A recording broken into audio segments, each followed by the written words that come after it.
Hey, what's up, you guys? This is Darlington from Darlington Academy. I just wanted to make a quick intro video before I quickly, transfer you guys to the full teaching of the data science course, mainly the most important areas, just like we promised you guys in the interactive section we had on everything about data analysis or data itself. So I was able to get Mr. Henry Nwachukwu to go deeper into what data science is and data analytics and data analysis. So without wasting time, I'm going to quickly transfer you guys over so that you guys can listen to everything he said about data.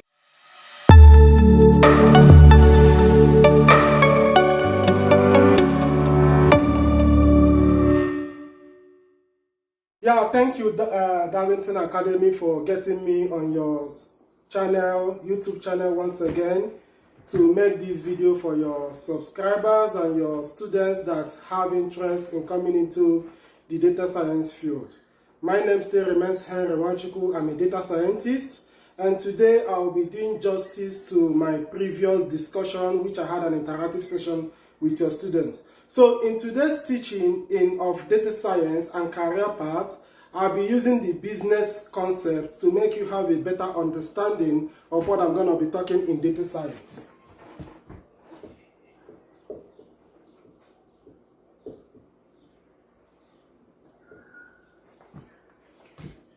When I talk of data science, I'm talking about the science we are putting on data. When you acquire a data, there are basically two things you are going to be doing on the data. It's either you are doing data analysis, or you want to do data analytics. These are concepts I'm going to be using to make you design and choose a career path for yourself if you are coming into the field of data science. And like I said previously, I'll be using a business scenario to make it easy for you. So when I talk of data science, the idea at this point is to analyze our historical data. When you acquire a data and you analyze the data, it gives you an insight. Based on the insight you acquire from that data you've analyzed, you can be able to make a decision at that point in time. But when I talk of data analytics, I am talking about a scenario where I am not concerned about using the data I have acquired or my historic data to make decision at the moment. I'm looking at using that data to make a fair decision about what might occur in the future. Like I said, I'm going to be using a business concept. So coming from this angle, I have what we call business analysis. Business analysis, analyzing data in the business point of view. So when you want to do a business that is geared towards making profit, there is always one thing at the back of your mind. You want to move your business from point A, you want to take the business to point B. So I can call this the current state. I can call this the current state. And this could be my future state.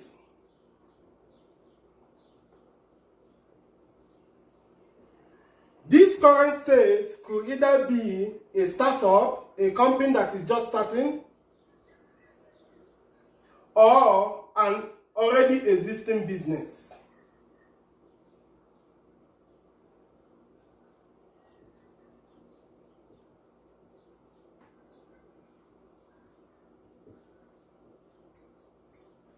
Each of these people here have a business need. They are thinking of how they can move their business from this point A to this point B based on their mission statement. So in order for this guy to achieve this, this guy needs to employ the services of a business analyst. He needs the services of a business analyst. So this guy needs the services of a business analyst to guide him on how they can move their business from this state to this state. So what the business analyst is going to do, he's going to engage this guy in a thorough conversation. In that conversation, he needs to understand this guy's business goals, what he wants to achieve, and then he can be able to come up with a business plan that can help him drive their business from this point to this point. So when this guy is engaging this guy, at the end of the day, he's going to come up with a template that will help him move this to this point. That template he's going to bring here is what I call requirements.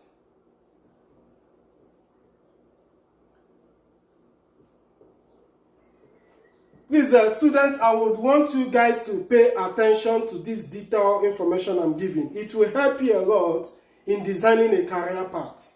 So when you are engaging this guy, you are engaging him for a purpose. You want to understand what this guy is doing now and how you can help him get to this point. After detailed conversation, you come up with a requirement.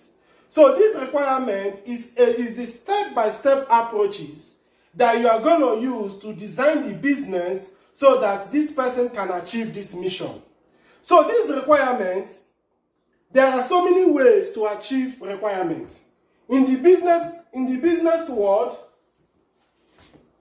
I'm gonna wipe out some of these so that I can continue. In this business world, these requirements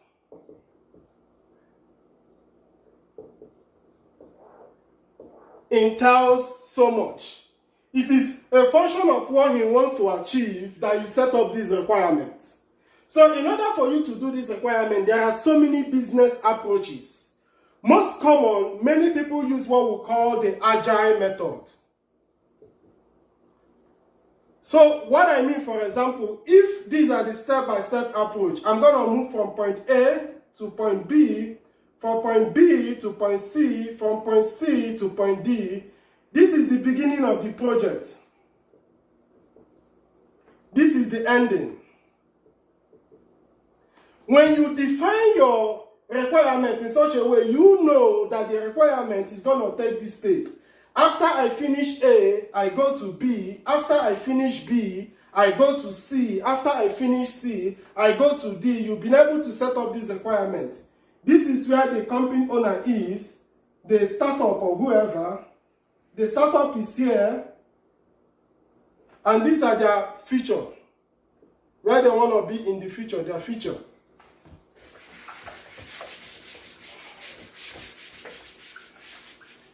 So this is now I have been able to build a requirement. So when the requirement is defined, and I want to take these defined approaches, one step has to be done before we go to another step. That approach is called waterflow. But most businesses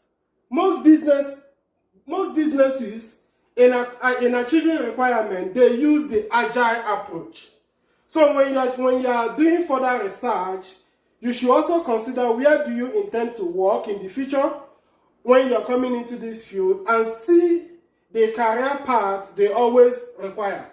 So if it is an agile approach, that maybe the environment, the place you are looking at getting a job, they use the agile approach. What the agile approach means, we are not going to take this A, B, C, D as defined. We might decide to do A, B, and we evaluate it. If it's not what we want, we could do A, C, and B. The step-by-step are not must. I could finish A and B, then I will evaluate it and see is this what I want? If it is not what I want, I see how we can make requirement. But in Waterflow, they have defined the approach and they take the approach and they finish it. So most people want to use the agile method because it gives you an opportunity to evaluate your step-by-step approaches and see how you can optimize it. So if you're looking at coming into work as a business analyst, you must have a good conversation skills because you're going to be engaging stakeholders. You're going to be engaging product owners. You need to find out what they want. So you need to evaluate yourself. Do I have this conversation skill? Do I pay listening ear to want somebody to talk? Somebody might come to you and say, hey, I want to start a business.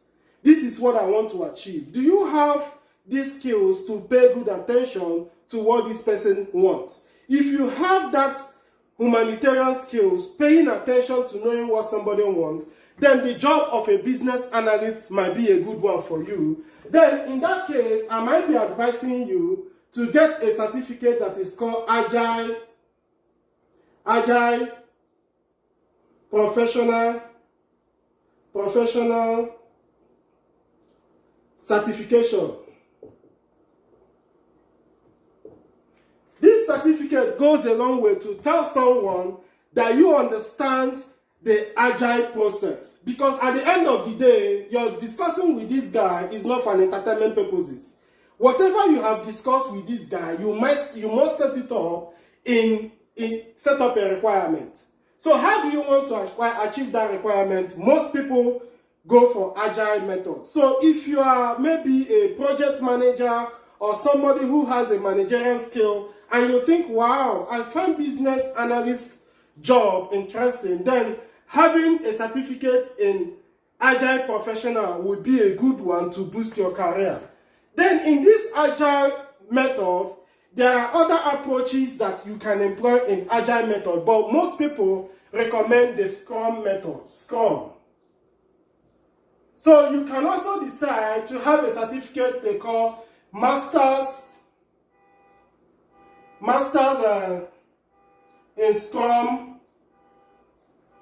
in Scrum certification. So like I said, a company that decides to adopt an agile method might not go for Scrum. There are so many methods under agile. You have the hybrid and the rest of them, but this is most recommended. So if you want to become a business analyst and you are fortunate enough to acquire this certificate, Agile Professional Certification, and you have good skill in Scrum, you are a good business analyst, provided you have the skill of paying attention, knowing what somebody wants, and you can be able to develop a good requirement. So now the big question is, if this is where the company A is at this point, and the company A wants to get to this point, setting up a requirement.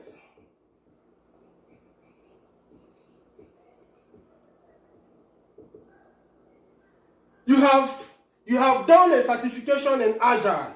You have the best skill in Scrum, and you build the best requirements. Does that guarantee that this guy is gonna achieve his business objective by moving from position A to position B? The answer is no, which means there is a need for you to monitor the business process. You need to monitor the business process and see how the business is doing. If the business is doing good or if the business is doing bad. You might have the best requirements because you have acquired all these skills. But if you do not monitor this process, you will not end up getting here. Meaning you need someone that have the expertise to monitor the process, to monitor the progress. And that person is called the business intelligence analyst.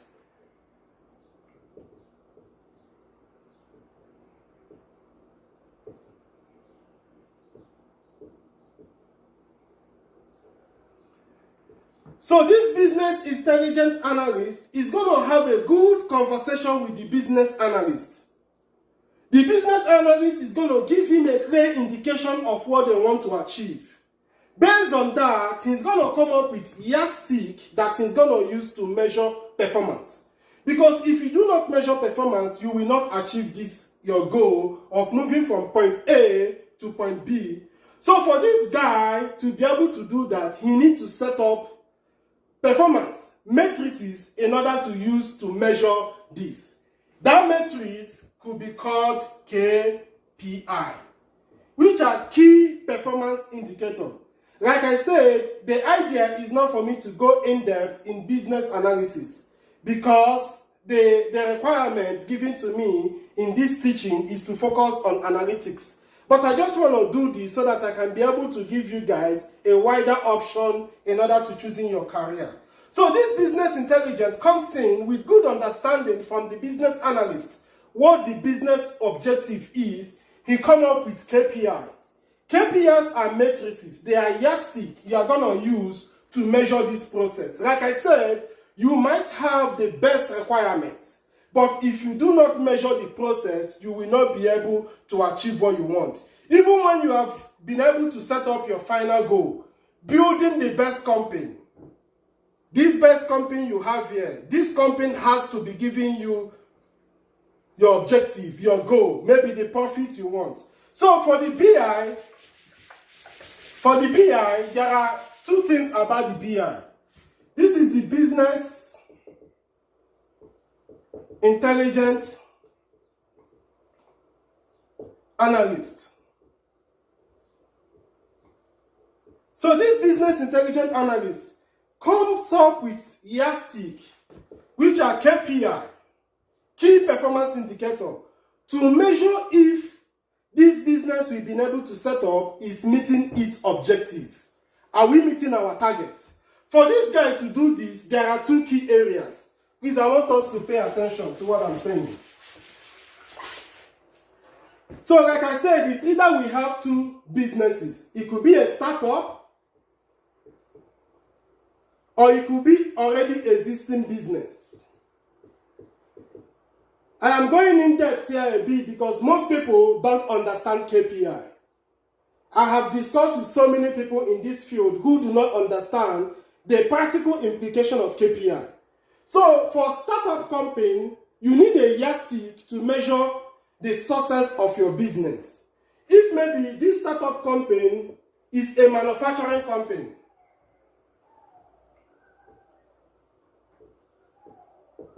and it's a news company, they don't have any data. You have been able to set up this company, and this company is to be manufacturing shoes. You want this company to be manufacturing shoes. So now, how do you know the amount of shoes that you have to be producing a day before you can know that the company is doing well? Because like I said, we need a yardstick to monitor our success. We don't have any data. It is a startup company. How do I know how many numbers of shoes am I going to produce in a day before I can be satisfied, yes, I am meeting my business objective? In this situation, when you don't have any data, you use what they call benchmark.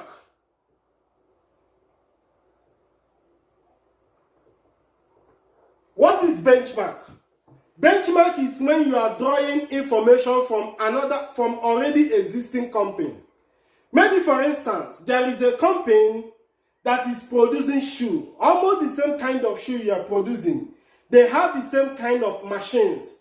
They have almost the same kind of working number of people working for them. Then, and if this company B, if company B is producing 40 pairs of shoes in a day, provided your organizational structure, the number of people working for you, the number of equipment they are using to work is almost the same thing with you. You can use their information as a yardstick to judge your performance. When you are making such decision as a business intelligence analyst, you are using benchmark approach. But in most situations, you might be working for a company that already have a data. When you are working for a company that already have a data, you want to build a KPI, you are going to be using what is called baseline. I'll give you an example of what I mean by baseline. If you have historic data, maybe this is the manufacturing company. This is year 1. This is number of shoes manufactured. Number of shoes manufactured. So this is year 2, year 3, year 4, year 5.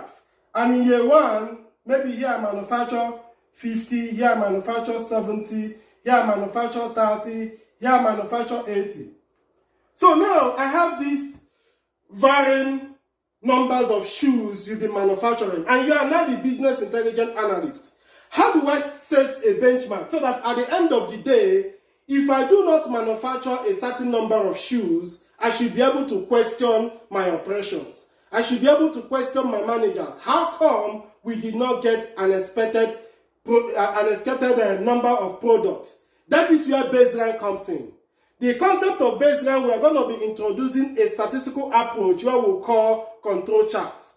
Control charts at this stage, you are going to be making a plot. You are going to be making a plot of what we call the upper class boundary and the lower class boundary with this your data set. So I can be able to put my mean here.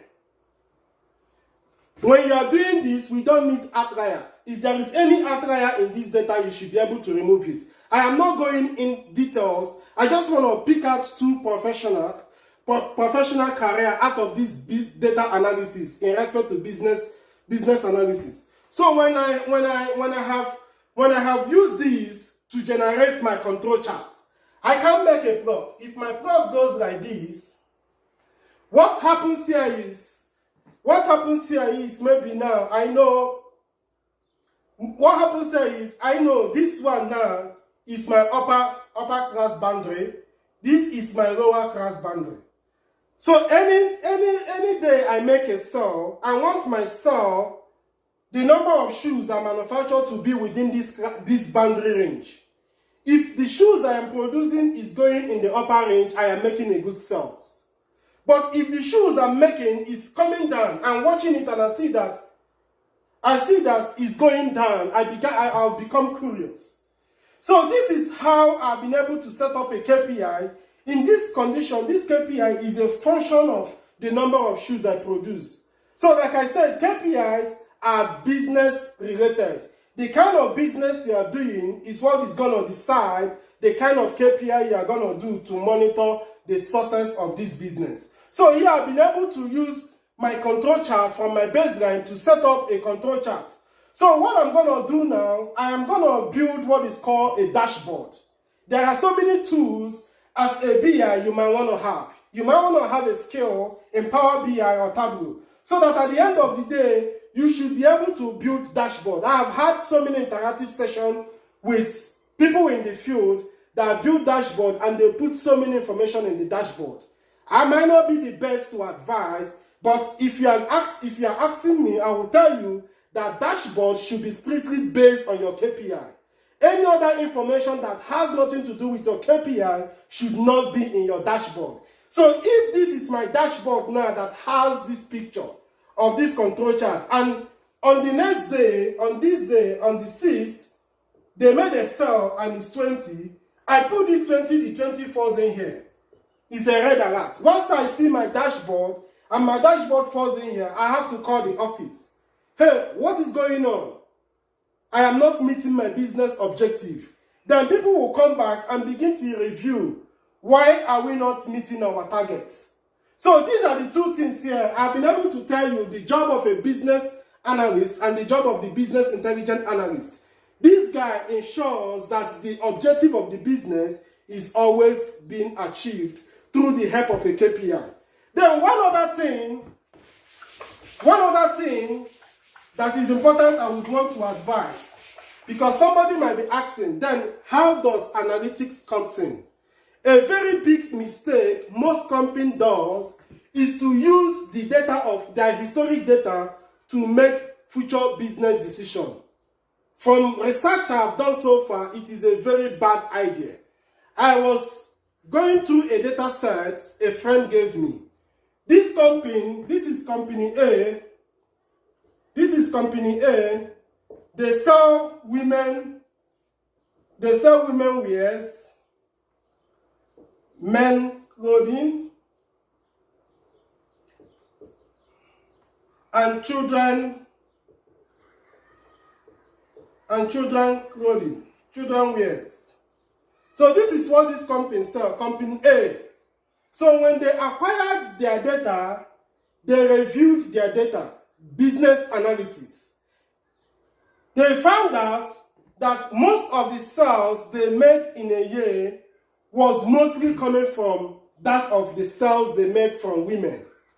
Mind you, the objective here, I want to connect business analysis to business analytics. And I want to be able to identify a problem that will guide you understand the importance of the analytics.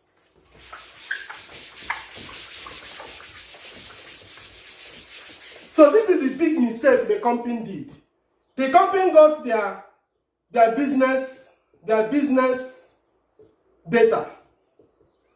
This business data they got, they analyzed it in a process called analysis. So after analyzing it, they discover that most of the sales they made was based on selling women wears. There are decisions the management could do based on that present condition. But the management did a terrible mistake. When they saw that in the year 2019, they sold more of women wears. They decided going forward from 2020, they are going to have just women wears in the shop. Women wears in the shop. This is just an analysis. Like I said, the decision you are going to make when you do analysis should not go to the next year. So when they discovered that the most of the sales they had, 90% of the sales they made in 2019 was coming from selling things from women's point of view. In 2020, they converted all their shop to sell women wears. From January 2020, going forward, none of these women came to the shop to buy. All the customers that were coming were men and children. And the company ran into a very big loss. They lost almost all their customers. So they began to ask, why was our decision not being able to capture that going forward from 2020, women will not be coming to our shop? This is because this decision wasn't data-driven decision. Like I said, when you are doing data analysis, limit all your decisions based at the moment of study. Do not carry your decision for the previous year. And that was a typical issue this company had when I reviewed their study. So that gave rise to this young man here, data analytics. What does data analytics entail? Data analytics is a step forward from this guy. After analyzing this data, wouldn't that be of interest for me to use this data I have gotten here to make a forecast? If I have used this data to make a forecast, maybe I would have discovered that going forward in 2020, that men will be coming to the shop more. Women might be second, children might be third. That way, I will not be able to do this mistake. And that is why it is of a high essence that every business analyst that has competencies in analyzing data should also have good analytical skills so that you can be able to make future projection. And that is where I want to focus my studies today. In summary, in summarizing this business analysis, I've been able to come up with these two advice. It's either you go in as a business analyst. Like I said, your job here is to establish business requirements. And for you to have good competency to do this, you need good certifications. One of them, you need a certificate in Scrum, and you need to have a certificate in Agile. This will help you ensure that you can be able to build a standard requirement that can achieve the business goal. After you've been able to build the business, you need to monitor the progress of the business. Am I meeting my objective target? So that one is another aspect that calls business intelligence analyst. So this business intelligence analyst that monitors the progress of the business needs certain skills as well. So the skill he might need to have could be a skill on Power BI and Tableau. So when you have used this skill to build your dashboards so that you can monitor your KPI, that way you'll be able to know if I am meeting my business goals. Then when you find out that you are doing that, then it is a thumbs for the company. But if a company wants to make future projection, future feature decision, just like the other company I told you, then at this point you need analytics. And that is where I want to do a summarization going forward on what I'll be teaching you guys.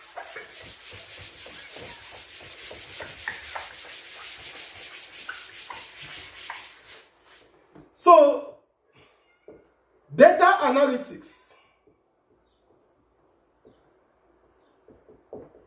In this case, I have defined it as where you want to make prediction for the future. The difference between the analysis and the analytics, the analysis, you are analyzing the data to make a decision that is not geared towards tomorrow. You can still make a decision that gears towards tomorrow, but I have just given us a replicant situation where that gave bad business. It's always good for you to make a business that is data-oriented. So when you are talking of data analytics, we are looking at approaches we are using at this modern age and able to make decisions that has to do with the future. So here we use two approaches. We look at machine learning, and we also look at deep learning. So these are two major approaches we employ in analytics in order to be able to make future predictions. And for you to be able to do that, you don't need to know so much about your theory. All you need to know is, when can I apply machine learning and when can I apply deep learning? So in order for you to know when you can be able to apply them, I will just give us a quick branches of machine learning. We have the one we call supervised, and we have the one we call unsupervised, and we have the one we call reinforcement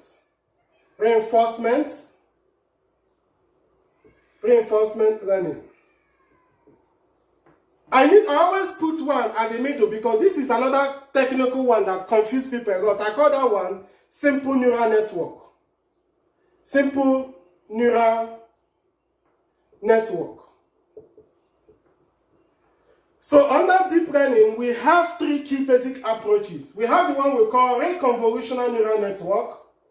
We have the convolutional neural network, and we have the deep neural network. So in analytical approach, it's either you are using a machine learning in order to make your prediction, or you are adopting deep learning to make your prediction. So when you get your data and you want to use machine learning, you should be able to know if it is a supervised machine learning job you are going to be doing, or you're going to be doing unsupervised, or you're going to be doing reinforcement. How do I know if I'm doing supervised, unsupervised, or reinforcement? It is the data that tells you. The data speaks for itself.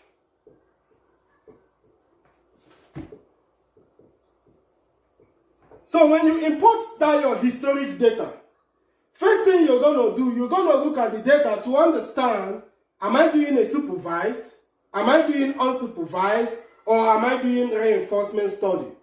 So once you have been able to do that, you understand that you are doing a supervised machine learning. There are two key aspects of supervised machine learning. We have regression, we have regressional analysis, and we have classification. Then under unsupervised, you can either be doing what we call dimensionality reduction,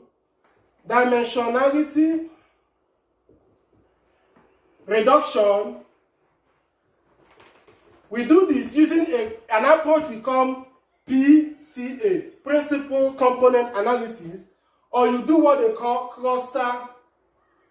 cluster analysis. So it is the data that speaks for itself.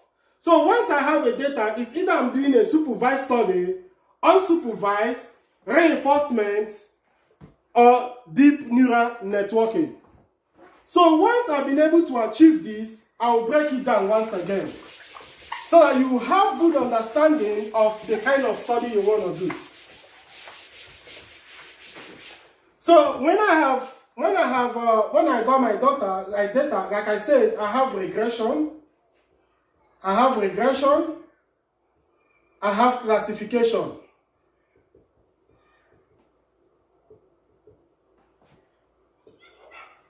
Then I have under unsupervised, I have dimensionality reduction,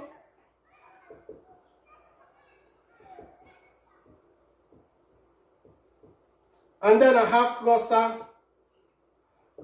analysis. So these are two methods that we use to analyze unsupervised data so that we can be able to make a forecast. Then when you have a regression, when you have a regressional study under supervised, the next key stuff that confuses most people, because most students that have been dropping messages are asking, when do I know if I have a regressional study, or when do I know if I have classificational study? I think the first thing you need to do, you need to know when you have a supervised and when you have unsupervised study. Like I said, the data speaks for itself. Nobody will just give you a data and you will say, I'm going to do unsupervised or I'm going to do supervised. The data speaks for itself. I will give you an example. If I have a data that goes this way, this is my column 1,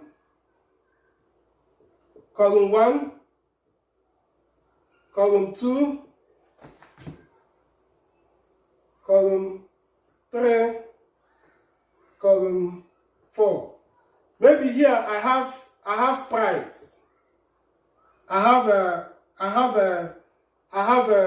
Maybe I have a food here. I have drinks.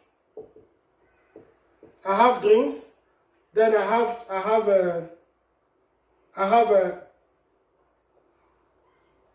water. So I have 1, 2, 3, 4. This is how my data is. Now the question is, what kind of study is this? Looking at this data, I should be able to establish that the price is going to be dependent on 1, 2, 3. Because if you go to a restaurant, after giving you food, they give you drink, they give you water. They're going to ask you to pay. So this kind of study, you find out that these other parameters are what decide what this guy is going to be. So this guy is dependent on these parameters here, these ones here. So when you have a study like this, where a parameter is depending on other parameter to become whatever it's going to be, it is called supervised. This is called a supervised machine learning. But if I remove this price here, I just have water. This is column 3. Somebody is giving me this kind of data set. I see food, I see drink, I see water. It's confusing. I don't know what is going on here.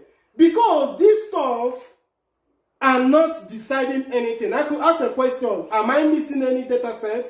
They say, no, you have all your data. In this situation, it is obvious that these data are not predicting anything. There is no dependable parameter.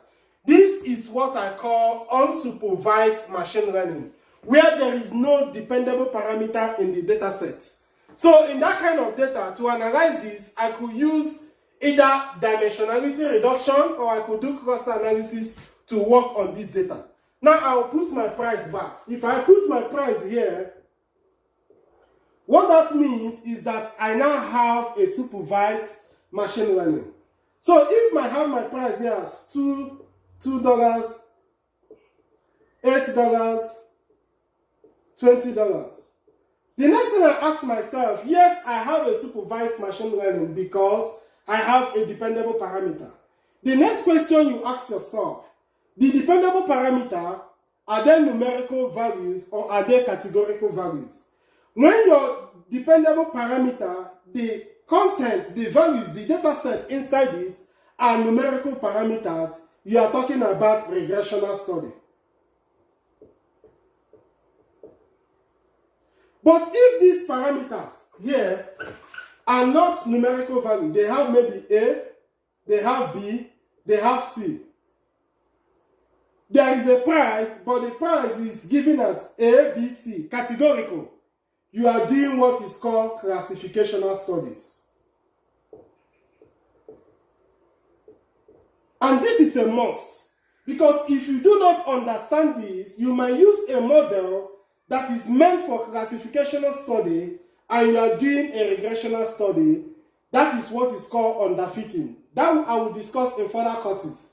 But you need to understand this so that your model will be highly optimized when you are making your prediction. So this is where I'm going to be concluding. So we have 1, 2, like I said, simple neural net. I will discuss that in further course. Then this. Then when you talk about regression, we have what we call linear regression, and non-linear. So under this non-linear, that is where we have our famous logistics regression. Yes, I have a regressional study, but it is logistics regression. When you want to analyze it, you are going to be using a classification model. That I will discuss and I will tell you why. Then this data set, there is what we call univariate, bivariant, and multivariant. In this case, you have how many data sets? You have 1, 2, 3, predicting one factor. When you have more than 2, predicting one factor, we call that multivariate data sets. But if I have just 2, maybe I have just 2, I have just food and price. Food and price, just 2 data sets. This is determining what this is going to be. I call that bivariant study. But what if I have just one thing? Price. I have this year 1, year 2, year 3. Maybe I have oil price. I have my oil price. And somebody wants me to tell him what the oil price is going to be in year 4. Just oil price. There is no other parameter. I am talking about univariant study. Once you get your study, you should be able to know, am I doing a univariant study? Is it bivariant or multivariant? Then you should be able to know, am I doing a regression, classification, linear regression, or whatever. You should be able to have this basic understanding first before you now start thinking of, oh, I am now writing my code, I am now building a model. So when you have this, the only study you can do when you have a univariate study is what we call time series. Time series. So time series is the study you do when you have a univariate study. So looking at it, I've been able to give you an idea. Almost any kind of study you are going to engage in analytics must fall under any one of these.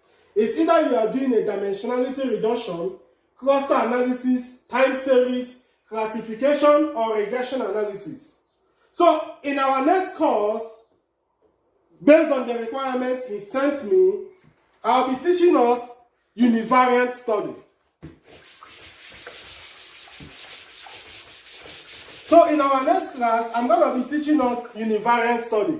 So he has given me the requirement. So you guys need to come with your laptop. I'll teach you how to install all the necessary libraries and tools we're going to be using to do this time series. So I assume we know what time series is. So I'm going to be telling you what are the standards the data has to meet before I can use it for time series. Because like I say, series, it has to be in series. And we're going to be looking at methods I'm going to be teaching you so you guys can read ahead of time in order to make it very, very engaging. Right? Read ahead of time and have understanding of what I'm talking about. I'm going to be teaching us the classical method. So when I talk about classical method of time series, it's either I am using what they call AU, auto-arrayment, or I'm using what is called moving average method. Or we're going to be looking at what is called auto-arrayment, moving average, then I have what? Auto-arrayment, moving average, then you could have what they call AMI. A combination of auto-arrayment and moving average method is called AMI. Then when you get this, your data set, if your data is not stationarized, which I'll be teaching you guys when the data is stationarized and when the data is not stationarized. For us to make study using classical method, we need to make sure that the data is now stationarized. The process of making it stationarized brings in what we call I inside it. This I is called integration. You integrate your data. Once you have done that, you have what we call arrayment. Then another method we use is what we call SARRAYMENT. This method comes into play when the data set exhibits a seasonal time series. Just read all these things up so that, because what I'm going to be teaching you guys on our next meeting is more on application, how to get this done. So we're going to be using a data set to do the study. I'll teach you how to do all this study using classical method. Then another thing I will teach you guys in there is using RNN, reconvolutional neural network. We're going to be doing a time series study as well using reconvolutional neural network. So when you go home, I want you to find materials on reconvolutional neural network, try and read more about it, and also read more about the auto-arrayment, moving average, AMA, arrayment, and all the rest of them. There are other methods that are used, but I might not be covering them in this study. You also have what we call Facebook Prophets. Another awesome method of doing time series, Facebook Prophets. We also have method we call auto-regressional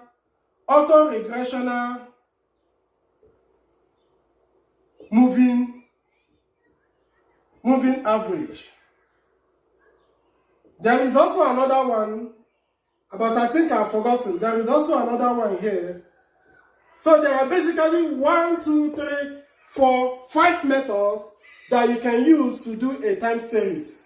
So I'm going to be ending it over here. In our next session, we are going to be doing time series. Make sure you have your system. I'll guide us on how to install Anaconda and other tools that we'll be using for this study. Thank you.